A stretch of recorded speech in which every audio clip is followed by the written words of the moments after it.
Hello everyone, welcome to Vidyan Academy. So today we are going to discuss about all the previous year questions of SSC JEE on Indian polity. So let's start with question number 1. How many members are to be present in Lok Sabha to make complete the quorum? So first of all we have to understand what is quorum. So quorum is the minimum members required in parliament to start any session of the parliament. So suppose the strength of the parliament is 543, then minimum members required will be 1/10th of the total members. So that will be 54.3 or 55. So our correct answer will be option C. So next question number 2. Which is the strongest second chamber of the world? And the correct answer will be Senate. So Senate is the joint sitting of the United States of America. So Senate proved beyond any shadow of doubt that not only it is the more powerful than its lower house, but also it is the second chamber, but strongest second chamber of the world. So next is our question number 3. So correct answer of question number 2 will be option B, Senate. Next question number 3. What can be maximum number of persons authorized in a state cabinet as per act recently passed? So according to the recently act passed, what should be the maximum number of persons in a state cabinet? So the correct answer will be 15% of the authorized of MLA. So the number of MLAs are present in a state. So 15% of the total strength of the MLA should be the maximum number of the ministers in a state cabinet. So our correct answer will be option D.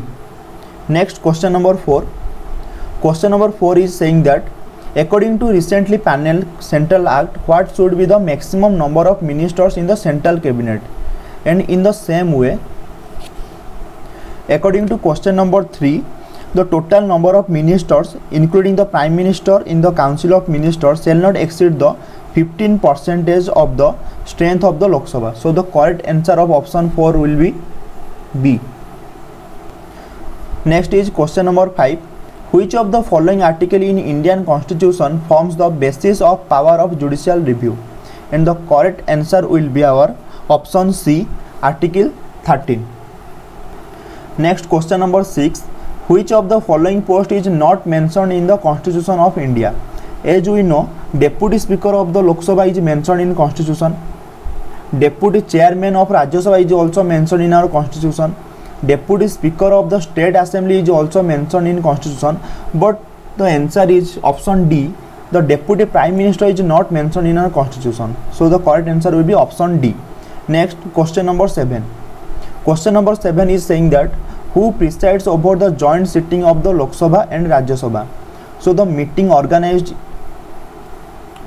of both houses in certain cases like that, if after a bill has been passed by one house and transmitted to other house. So in this question, who presides over the joint sitting of Lok Sabha and Rajya Sabha? Our correct answer will be option A. It is the Speaker of the Lok Sabha. Next, question number 8. Who has been appointed as the chairman of the 13th Finance Commission?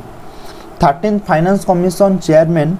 So our option is Bijay Kelkar, Bimal Jalan, B.K. Chaturvedi, Rakesh Mohan, and our correct answer will be option A, that is Bijay Kelkar.